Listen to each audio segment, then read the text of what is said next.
Jadi biar teman-teman paham gitu. Kenapa sih ada tugas ini? Jadi tugas ini bukan mengada-ngada, bukan karena saya mengada-ngada, tapi memang ada modelnya gitu. Jadi memang di zaman metode pembelajaran sekarang yang teman-teman tahu namanya revolusi industri 4.0 atau 4.0 gitu ya, di mana semua pembelajaran itu adalah SCL, yaitu Student Center Learning. Jadi kalau misalkan kita hanya mengajar saja tanpa memberikan kalian tugas kemudian lain sebagainya, itu malah tidak bagus metodenya. Jadi metode yang saat ini dipakai di semua perguruan tinggi itu SCL, Student Center Learning. Di mana SCL itu ada beberapa metode, ada self-directing learning gitu ya, di mana nanti itu mahasiswa disuruh mengerjakan tugas, memahami materinya, kemudian dikumpulkan. Kemudian ada namanya contextual learning dan collaborative learning. Itu teman-teman dibikin kelompok, kemudian diberikan materi yang berbeda-beda atau sama, kemudian diminta untuk presentasi. Itu contextual learning dan collaborative learning. Kemudian ada namanya problem based learning, di mana teman-teman diberikan kasus oleh dosen, kemudian diminta untuk memecahkan, kemudian diminta untuk presentasi. Itu namanya problem based learning. Nah, hari ini saya akan mengenalkan teman-teman yang namanya project based learning, di mana mungkin ini sudah diterapkan di sistem KWU, kewirausahaan. Jadi teman-teman diminta untuk membuat suatu proyek, gitu kan, membuat suatu project atau proyek, kemudian diminta untuk menyelesaikan proyek itu. Nah, tapi yang project based learning yang saya terapkan itu saya sedikit modifikasi. Karena seharusnya yang namanya project based learning itu adalah teman-teman membuat suatu proyek, gitu kan, dengan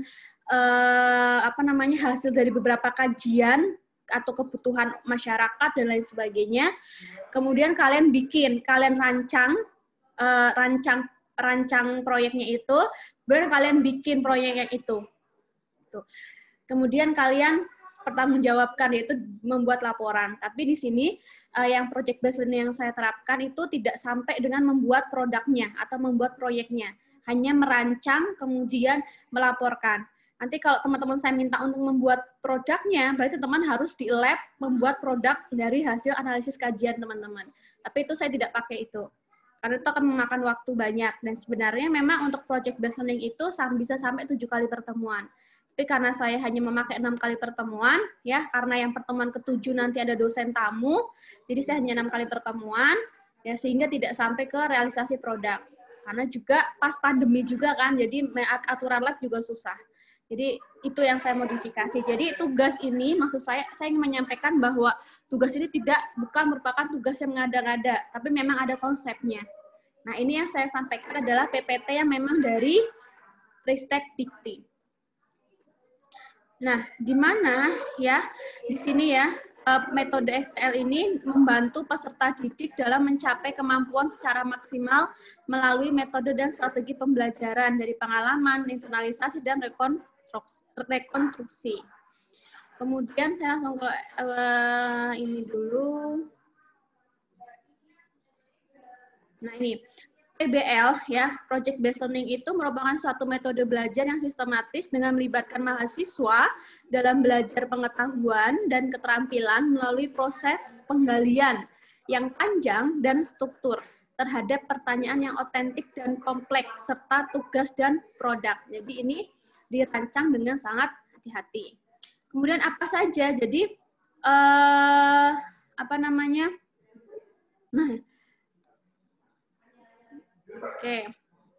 jadi topik dalam PBL ini sebenarnya itu lebih ke pengembangan produk atau bisnis, bisa untuk kewirausahaan gitu ya, dan lain-lain.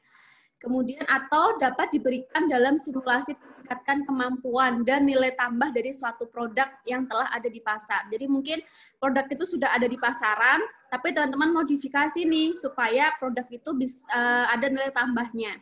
Nah, kemudian langkah-langkahnya dalam PBL ini ada 3. Ini juga akan kita lakukan. Di mana tahap pertama adalah persiapan. Tahap kedua itu adalah tahap pelaksanaan. Dan tahap ketiga itu adalah tahap penutup. Gitu. Nah, teman-teman, nanti akan saya tampilkan format form penugasannya apa saja. Nah, dalam persiapan, hari ini kita adalah tahapan persiapan, di mana hari ini nanti saya pengen kalian, kemarin sudah saya minta untuk membentuk sebuah kelompok gitu ya, sudah terbentuk ya kelompoknya pas sampai 5 mahasiswa, di mana nanti hari ini nanti akan saya jelaskan secara umum penugasannya. Kemudian teman-teman hari ini membuat sebuah skema atau rancangan yang akan kalian lakukan 4 minggu ke depan. Saya sudah minta ke Mbak Claudia untuk FTSOA dengan saya itu setiap hari Jumat. Supaya apa? Supaya biar teman-teman punya waktu 1 minggu untuk mempersiapkan itu. Ya, kenapa saya minta Mbak Klo untuk menjalankan hari Jumat. Untuk 4 kali pertemuan itu hari Jumat semua FTSOA. Jadi benar seminggu. Nah, hari ini adalah hari persiapan. Jadi nanti dosen memberikan gambaran dan lain sebagainya gitu ya. Kemudian membuat perencanaan dalam skema penyelesaian proyek. Nanti mahasiswa diminta untuk mengidentifikasi kebutuhan gitu ya.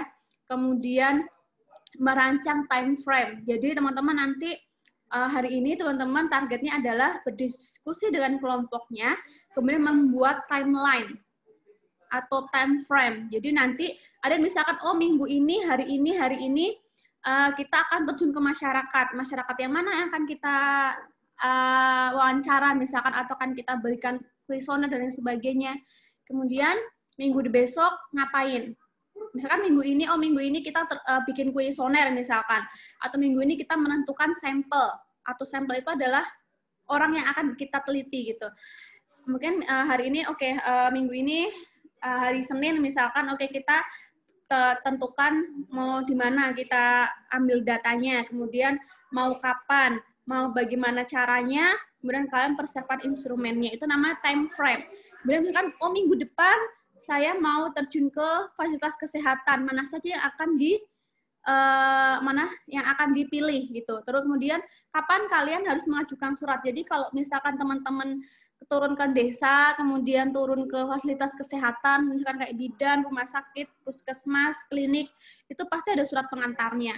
Nah, itu juga di-schedulekan. Kapan kalian meminta surat ke admin prodi. Nanti teman-teman minta suratnya ke Mbak Claudia, ya, ke admin prodi untuk masuk ke desa. Nanti sebutin desa mana, rumah sakit mana, puskesmas mana, klinik mana, kemudian bidan mana, kayak gitu. Itu harus ada time frame kan. Minggu ketiga saya mau kajian ilmiah, kajian jurnal-jurnal hasil analisis dari minggu pertama dan minggu kedua misalkan. Nanti minggu keempat ngapain, itu adalah time frame, timeline atau kalian atur waktu kalian setiap kegiatan yang akan kalian lakukan gitu. Ini kalau internetnya jelek bilang ya, kalau suara saya mulai putus-putus bilang tolong ya. Soalnya ini di prodi jadi sinyalnya kurang, kadang-kadang error. Gitu ya. Terus kemudian nanti kalian bikin kerangka konsepnya. Itu persiapan itu yang akan kalian lakukan hari ini. Kemudian selanjutnya adalah tahap pelaksanaan. Nanti tahap pelaksanaan itu ada 3 tahapan ya. Tahapan yang pertama nanti teman-teman diminta untuk mengambil data, entah itu ke masyarakat boleh, entah itu ke fasilitas kesehatan juga boleh. Pokoknya 2 minggu ya, 2 minggu itu teman-teman ngambil data ke masyarakat dan ke fasilitas kesehatan, itu 2 minggu. Nah kemudian 3 minggu selanjutnya itu adalah kalian menganalisis kajian hasil kajian atau hasil identifikasi kalian yang sudah kalian lakukan ke masyarakat dan fasilitas kesehatan. Dan minggu ketiga itu teman-teman diminta untuk menganalisis artikel. Misalkan, ternyata dari hasil analisis bahwa di desa sana itu ada suatu tanaman yang belum dimanfaatkan, misalkan mahkota dewa gitu. Di sana itu banyak nih mahkota dewa gitu. Kemudian masyarakat di sana itu menggunakan mahkota dewa untuk ini itu. Tapi belum ada nih bentuk sediaannya. Nah, sehingga analisisnya adalah, saya mau bikin ini mahkota dewa, misalkan untuk obat antioksidan gitu ya, mau dibikin bentuk sediaan apa nih? Nah, kan bentuk sediaan itu gimana cara bikinnya, kemudian konsep dasarnya, itu pastikan dari kajian-kajian artikel. Nah, itu minggu ke-3 nanti kalian mengkaji-kaji dari artikel hasil kajian ke lapangan. Kayak gitu. Ya. Kemudian minggu ke-4 adalah nanti teman-teman mengumpulkan laporan. Nanti ada di timeline format penugasan nanti akan saya jelaskan, begitu ya. Nanti tahap akhir, nah ini tahap akhir itu tahap pelaksanaan ya. Nah, itu juga kegiatan inti. Kemudian tahap akhir adalah penutup, di mana nanti teman-teman membuat laporan, kemudian menuliskan laporan, mengumpulkan laporan, dan mempresentasikan semuanya yang kalian tulis di laporan. Itu minggu terakhir kita. Itu kita butuh 2 minggu, karena kan teman-teman berkelompok kan, ada misalkan ada 7 kelompok misalkan ya, apa ada 6 kelompok kan gitu. Itu kan butuh waktu 2 hari untuk itu. Gitu. Dan nanti kemudian kalian bertanya, Ibu, kemudian kalau misalkan dijadwalkan ada jadwal FTSOA itu ngapain?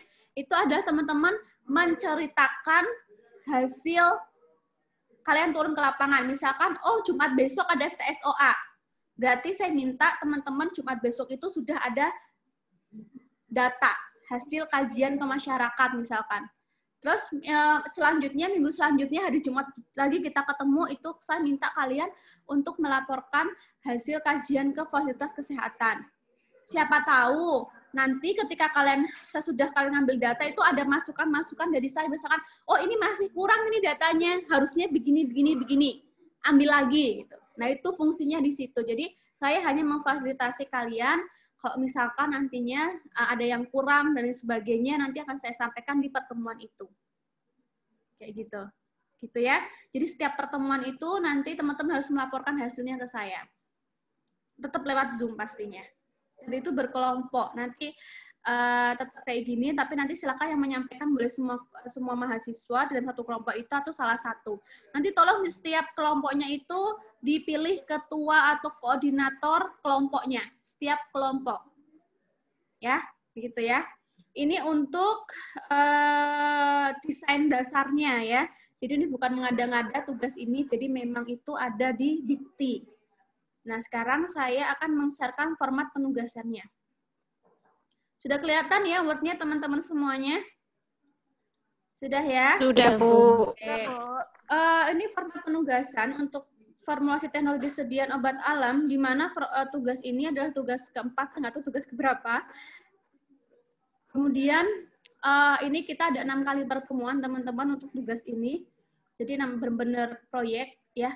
Jadi saya menginginkan benar-benar teman-teman itu bisa lebih kreatif, inovatif, dan bisa lebih aware gitu, bisa lebih peka terhadap lingkungan. Sebenarnya lingkungan itu lingkungan yang kita tempati atau lingkungan di sekeliling kita itu butuh apa sih? Gitu. Kita kan punya ilmu gitu ya. Namanya ilmu kan harus diterapkan, harus diaplikasikan, tapi aplikasinya itu harus ke yang sasaran yang tepat kan gitu. Apakah jangan-jangan kita punya ilmu ini, ilmunya nggak dibutuhkan oleh masyarakat gitu. Kita udah pengen bikin ini, bikin itu, dan lain sebagainya, tapi ternyata masyarakat nggak butuh. Ternyata masyarakat lebih butuh yang lainnya. Nah, jadi saya ingin menimbulkan kepekaan teman-teman, kemudian pengen mengasah soft skill yang jelas, itu teman-teman bisa lebih kreatif, inovatif, kemudian komunikatif, ya, karena mengajak orang ngobrol, mewawancara orang ngobrol, itu kan butuh komunikasi kan. Dan teman harus komunikatif. Kemudian saya pengen mengasah jiwa negosiator dan lobbying teman-teman. Jadi untuk izin ke kepala desa, izin ke misalkan kepala TU gitu kan, izin ke puskesmas itu kan perlu negosiasi dan lobbying. Nah itu saya pengen ngasah di sini teman-teman semuanya. Ya, jadi saya nggak mau namanya mata kuliah itu hanya di depan laptop mengerjakan tugas. Kemudian hanya ya itulah tidak ada interaktif dengan masyarakat. Saya pengen teman-teman itu terjun ke masyarakat. Supaya teman-teman tahu dan teman-teman bisa melihat dunia bahwa oh dunia ini membutuhkan ilmu kalian. Gitu. Ya. Kemudian capaiannya adalah mahasiswa mampu memperhatikan dan mengidentifikasi kebutuhan masyarakat dan fasilitas pelayanan kesehatan akan sediaan obat alam sebagai alternatif pengobatan. Jadi mahasiswa itu mampu memperhatikan dan mengidentifikasi kebutuhan. Ya, kata kuncinya adalah kebutuhan. Kebutuhan masyarakat dan fasilitas pelayanan kesehatan akan sediaan obat alam sebagai alternatif pengobatan. Gitu. tidak diperbolehkan kosmetik karena ini mata kuliah FTSOA, ya. Jadi misalkan, oh Bu, saya di sana misalkan ada Mokotah Dewa buat antioksidan, asal bikin kosmetik nggak boleh, obat, ya. Karena ini adalah mata kuliah formulasi teknologi sediaan obat alam, bukan kosmetika. Kemudian mahasiswa mampu membuat rancangan kegiatan. Oke, kemudian mahasiswa mampu melakukan kajian dan analisis kebutuhan sebagai data awal penyelesaian proyek. Mahasiswa mampu melakukan kajian atau inovasi yang dibutuhkan agar proyek atau proyek sesuai kebutuhan. Ya. Mahasiswa merancang formulasi sediaan obat alam dari hasil kajian kebutuhan. Mahasiswa menyusun laporan sesuai ketentuan dalam tugas. Ini akhirnya di sini. Kemudian deskripsi tugasnya, objek garapannya adalah mahasiswa diminta merancang, membuat, mengevaluasi sediaan obat alam dalam bentuk laporan dan hasil formulasi sediaan berdasarkan hasil analisa kebutuhan masyarakat. Jadi, teman-teman diminta merancang, membuat, dan mengevaluasi sediaan obat alam gitu ya, dalam bentuk laporan. Ya, ini kenapa hanya dalam bentuk laporan? Karena saya tidak sampai ke pembuatan produk. Dan hasil formulasi sediaan berdasarkan hasil analisa apa? Jadi membuat obat ini berdasarkan hasil analisa kebutuhan masyarakat dan fasilitas pelayanan kesehatan serta review artikel-artikel ilmiah. Jelas ya di sini ya objek garapannya. Yang harus dikerjakan batasan-batasannya, kegiatan mahasiswa membuat kelompok dengan memilih anggota kelompok sendiri. Kelompok terdiri dari 4 sampai 5 mahasiswa. Ini sudah saya sampaikan ya, ke koordinator mata kuliahnya. Kemudian merancang time frame, yang tadi saya bilang timeline, time frame sama aja, yang dilakukan dalam penyelesaian permintaan tugas. Yang ketiga, mendata seluruh aktivitas yang dibutuhkan dan mensinkronkan dalam kerangka waktu penyelesaian. Mahasiswa menetapkan sistem, alokasi waktu, mekanisme, aktivitas, dan koordinasi yang akan dilakukan dalam penyelesaian tugas. Ya, kemudian mahasiswa mempresentasikan hasil rencana program atau rencana kerja yang disusun dalam 3 tahapan. Tahap pendahuluan, yaitu tahap persiapan, tahap inovasi, tahap pelaksanaan, dan tahap evaluasi, tahap penutup. Ya, jadi melaporkan ya, mahasiswa mempresentasikan. Jadi dipresentasikan 3 tahapan. Tahapan pendahuluan, inovasi, dan tahapan evaluasi. Oke, jadi dipresentasikan hasilnya setiap minggunya. Yang keenam, mahasiswa membuka kemampuan untuk meningkatkan kreativitas atas masukan dari dosen, dan ini bukan pemesan. Pemesan itu artinya ini. Pemesan itu artinya masyarakat dan fasilitas kesehatan ya yang dimaksudkan di sini ya. Yang ketujuh, mahasiswa memperbaiki kekurangannya untuk peningkatan kemampuannya. Jadi, di dalam setiap pertemuan itu kan teman-teman mempresentasikan gitu ya. Nah, nanti di situ kalau ada kekurangan maka diperbaiki oleh teman-teman semua. Misalnya ada masukan dari saya gitu ya. Atau misalkan teman-teman dari desa A ada masalah gitu kan. Kemudian teman yang lainnya bisa memberi masukan. Itu boleh. Jadi yang memberi masukan tidak hanya saya, tapi juga teman dari kelompok yang lainnya. Jadi supaya teman-teman itu koordinasinya bagus. Yang kedelapan, mahasiswa menulis dan melaporkan hasil rancangan formula dan cara pembuatan formula sediaan obat alam dalam bentuk entah itu non-solid, semi-solid, maupun solida. Yang kesembilan, mempresentasikan hasil rancangan formula sediaan obat alam di depan teman-teman dan dosen. Kita menggunakan aplikasi Zoom pastinya untuk mempresentasikan ini. Nah, kemudian metode dan cara pengerjaan laporannya seperti biasa ya, teman-teman bisa lihat. Ini seperti tugas yang saya berikan seperti biasanya, penyusunannya. Dilihat spasinya berapa, kemudian font hurufnya berapa, kemudian style hurufnya pakainya apa, kemudian marginnya ya, kiri 4 cm, kanan atas bawah 3 itu diperhatikan. Dan pengaturan nomor halaman gimana, di bawah tengah juga diperhatikan. Penulisan tabel, gambar yang benar juga harus diperhatikan seperti biasa. Nah, ini adalah indikator, kriteria, dan bobot penilaian. Jadi selama kalian mengerjakan proyek ini, kalian juga dinilai. Supaya kita transparan, ini nilai-nilai yang akan kalian dapatkan. Yang pertama ada penilaian proyek. Ini sudah ada ya, instrumen penilaiannya, teman-teman bisa lihat sendiri. Ada tahap persiapan pembuatan proyek, ada tahap pelaksanaan pembuatan proyek, ada hasil proyek, ya, dan sikap kerja. Kenapa sikap kerja di sini ada mengutamakan K3? Karena sekarang kan masanya pandemi begitu ya. Jadi teman-teman selalu pakai protokol COVID-19, pakai masker, kemudian bawa hand sanitizer, gitu kan. Jadi kalau misalnya ke masyarakat harus pakai masker. Jangan lupa pakai masker. Kalau bisa sih masker yang 3 ply, 3 ply. Jangan kalau bisa wajib yang 3 ply. Ya. Kemudian harus bawa hand sanitizer. Ya. Kemudian kerjasama. Nah, setelah itu ada penilaian lembar presentasi. Ini ada penilaiannya ya. Nah, ini ada menjadi penyaji berapa, menjadi audien berapa, ada di sini. Dan nilainya. Nah, ini adalah persentase bobot kriteria penilaian. Ya, tahap persiapan 10%, tahap pelaksanaan 30%, hasil proyek 25%, tahap akhir 25%, sikap kerja 10%. Jadi 100% gitu ya. Ini setiap individu. Nah, ini adalah jadwal pelaksanaannya. Tahap persiapan adalah minggu ke-2 September, yaitu hari ini. Ya. Kemudian kedua adalah jadwal pelaksanaan kegiatan inti. Oke, di mana ya kegiatan inti itu yaitu kajian kebutuhan masyarakat dan fasilitas kesehatan. Minggu ke-3. Kemudian kajian artikel ilmiah minggu ke-4. Oh, enggak. Ini minggu ke-3 dan 4. Ini minggu pertama Oktober. Nanti yang di edu saya ganti sama yang baru ini. Menyusun laporan PPT ini minggu pertama juga ya.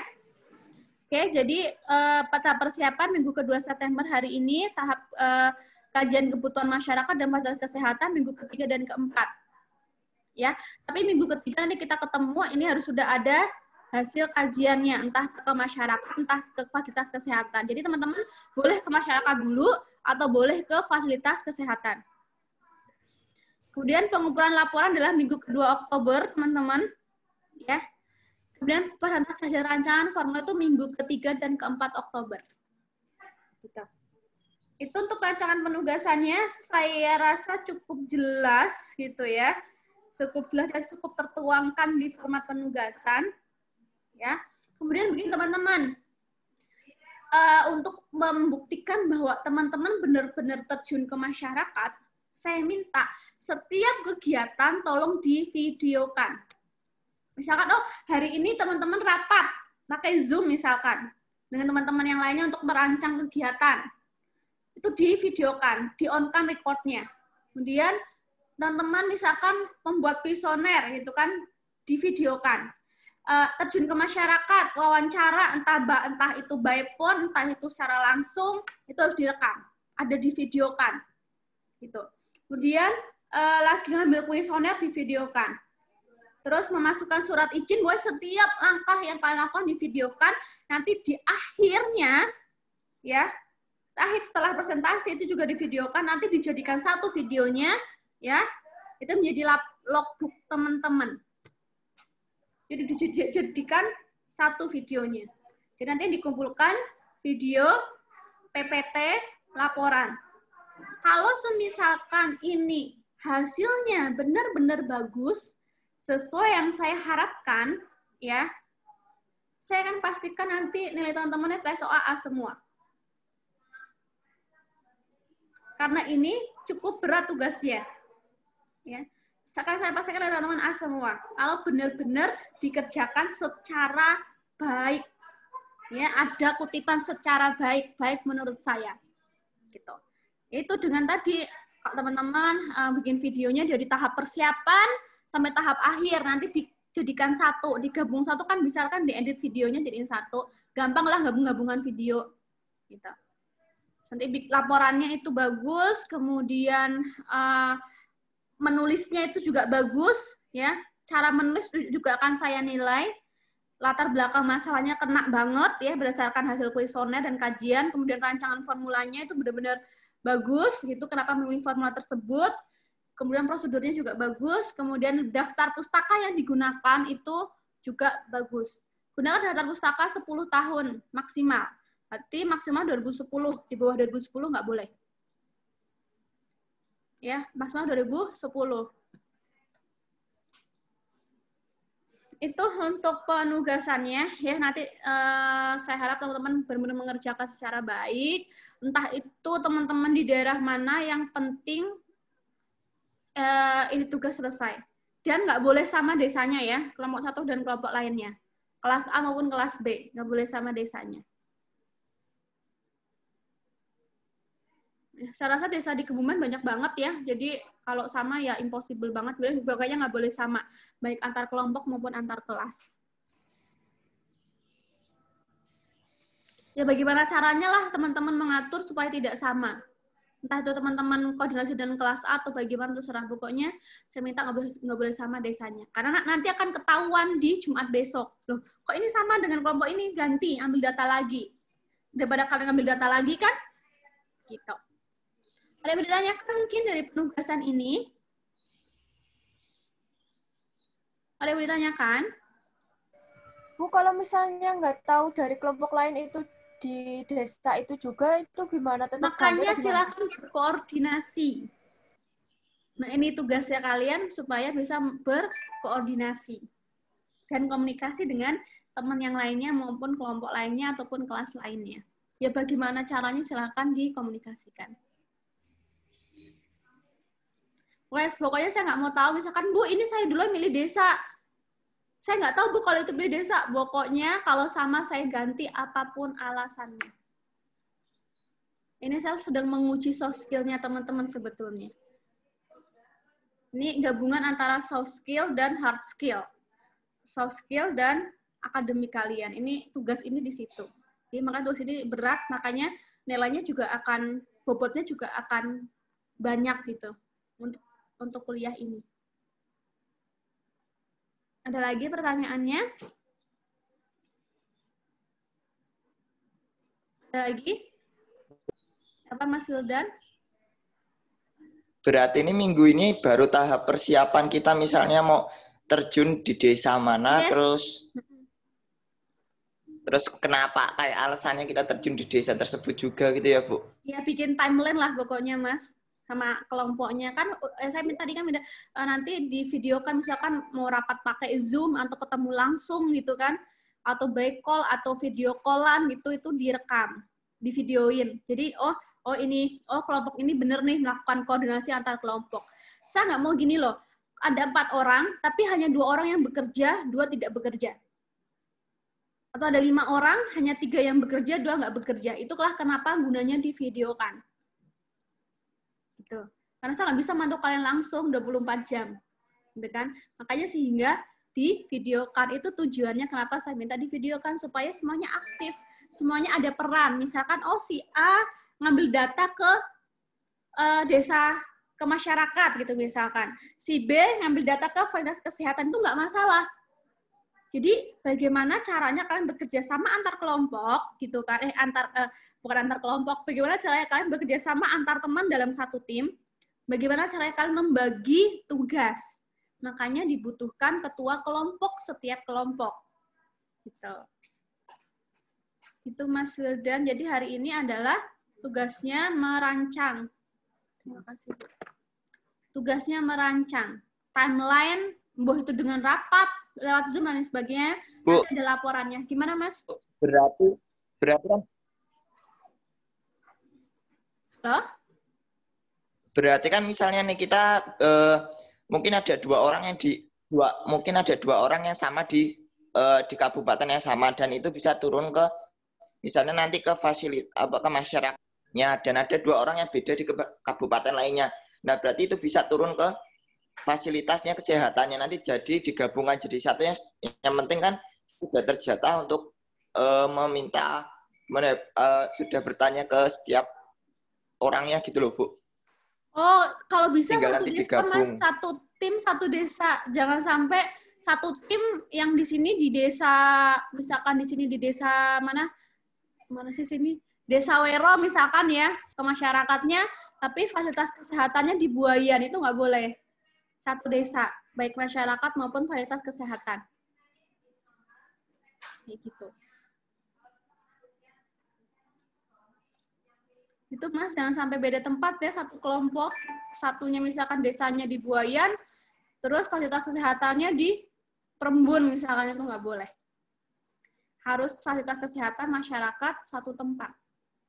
Supaya lebih konkret hasilnya, lebih bulat, lebih jelas lah. Ada lagi yang mau ditanyakan?